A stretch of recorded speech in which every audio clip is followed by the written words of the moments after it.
పెరిగిపోలేదు, ఎప్పుడో ఒకలాగా ఉంది. అలాంటిదప్పుడు యూట్యూబ్కి ఇవ్వకూడదు కదా, యూట్యూబ్కి ఇచ్చి ఎవలాగం చేస్తారు. మీరు వ్యాపారం నష్టపోతున్నారని నెలకింతని డబ్బులు ఇచ్చేస్తున్నారంట కదా వాళ్ళు. 50 రూపాయలు. ఫ్రెండ్స్, ఈరోజు అయితే మనం ఐటీసీ కోహినూర్ దగ్గర అయితే ఉన్నాము. సో కుమారి ఆంటీ స్టాల్ దగ్గరికి అయితే వచ్చేసినాం. సో ఈరోజు కూడా ఆంటీ అయితే స్టాల్ తీయలేదు. పర్మిషన్ రేవంత్ రెడ్డి నిన్న పర్మిషన్ అయితే ఇవ్వడం జరిగింది. సో దానివల్ల ఈరోజు ఓపెన్ చేస్తామని ఇక్కడ వరకు అయితే వచ్చేసినాం. అయినా కూడా చాలా కస్టమర్లు అయితే మారిపోతున్నారు, ఎందుకంటే స్టాల్ బంద్ ఉంది కాబట్టి. సో ఇక్కడ సిచ్యువేషన్ అయితే మీరు చూడొచ్చు.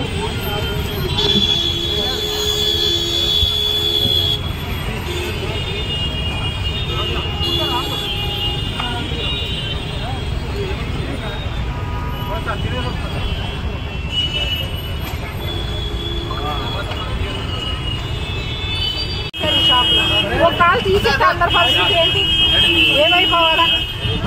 నడుస్తుంది కదా, నడకపోతే బాధ నీకు అయ్యి గిరాకి నీకు అవుతుంది. అందరూ మీద 50 కేజీలు ఎక్కువ రైస్ ఉంటుంది, అందరి మీద 50 కిలోల రైస్ ఎక్కువ ఉంటుంది. ఎందుకంటే ఆ టేస్ట్లు అలాగ ఉంటాయి, ఆవిడ ఇది అలాగ ఉంటుంది కాబట్టి వస్తారు.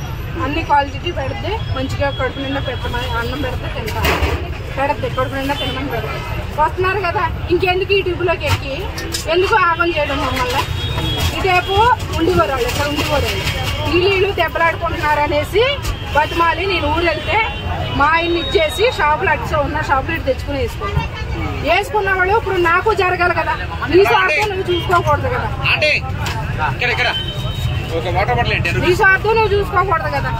నాకు ఎవరు అవసరం లేదు, ఫుడ్ డిపార్ట్మెంట్ ఎవరు పెట్టాల్సిన అవసరం లేదు, మొత్తం పోతుంది. 2 నిమిషాలు ఏదో పక్కడికే బతకకుండా 10,000 నేను రోజు 10,000 నేను గిరాకీ చేస్తే నాకు 2,000 మిగిలితాయి. అందులో 2,000లోనే నేను 800 రెంట్ ఇస్తాను, వాళ్ళకు కూడా తెలుసు. ఎందుకంటే ఎప్పుడో కాంగ్రెస్ అయ్యమ్మలో తెచ్చుకున్నారంటే షాపు పర్మిషన్, అందులో పర్మిషన్ ఆవిడ మాకు రెంట్కి ఇచ్చింది. కొడుకు చనిపోయాడు, ఆవిడకి కొడుకు చనిపోయిన గురించి ఆవిడకి ఏ ఆధారం లేదు, నడిపి ఓపిక లేదు, వ్యాపారం చేసి ఓపిక లేదు. లేక మేము ఏం చేసామంటే మేము నడుపుతాం అక్క, మేము తీసుకుంటాం రెంట్కి, ఆ రెంట మీకు ఇస్తాం అనేసి మేము ఇచ్చాం. అవతల ఆవిడని పోషిస్తున్నాం, యువతలు మేము బతుకుతున్నాం ఈ షాప్ మీద. మా గురించి అటు నుంచి ఇటు మారారు కదా, వాళ్ళకే ఒక ఆధారం ఉండాలి కదా అనేసి ఆవిడ ఏమన్నా మా గురించి ఆలోచించింది? అసలు ఆలోచించదు. యూట్యూబ్ వాళ్ళు వచ్చిన కానించి మాకు గిరాకీ లేదమ్మా, యూట్యూబ్ వాళ్ళు వచ్చిన కానించి మాకు గిరాకీ లేదు. నేను రోజుకి 800 ఎలా కట్టాలా చెప్పు? ఇప్పుడు యూట్యూబ్ వల్ల ఆవిడ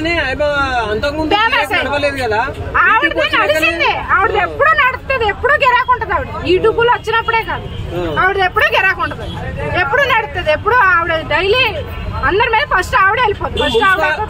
మున్సిపల్ కానీ టాపిక్ వాళ్ళు కానీ మీకు ఇబ్బంది పెడుతున్నారు ఏమన్నా? వాళ్ళు మాకు ఇబ్బంది పెట్టలేదు, వీళ్ళు ఇబ్బంది పెట్టలేదు. ఎప్పుడో కాంగ్రెస్ అయ్యమ్మలో 18 సంవత్సరాల కింద వచ్చినాయి కోర్టు పర్మిషన్.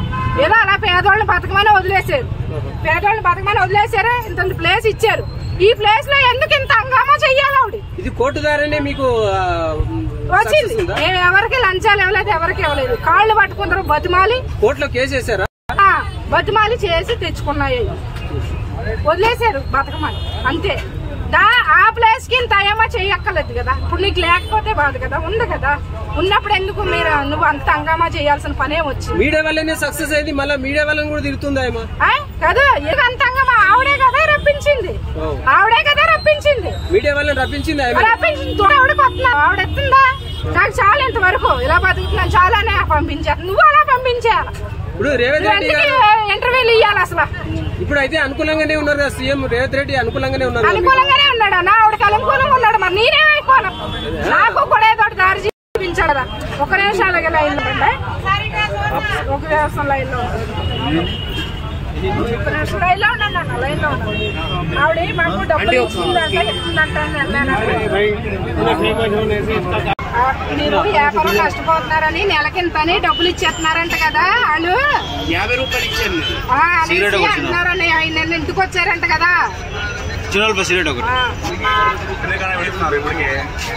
వాళ్ళే నన్ను ఇంటికి వచ్చిన వాళ్ళు అందరూ ఈ రోజు నన్ను అడుగుతున్నారు మాట వచ్చి, ఇలాగ నీకు డబ్బులు ఇచ్చేస్తున్నారంట, నీకు నీ వ్యాపారం పోయిందని, నువ్వు నష్టపోయావని ఆవిడ డబ్బులు ఇచ్చేస్తున్నారంట కదా. చల్లడి మాకి ఈ సరడ్ తిరుగుతూ వచ్చి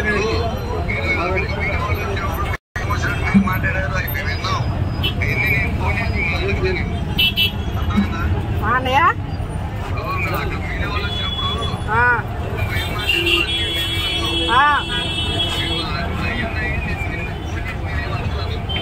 లేదన్నయ్య నేనేం చెడుకు మాట్లాడాను. Okay thank you.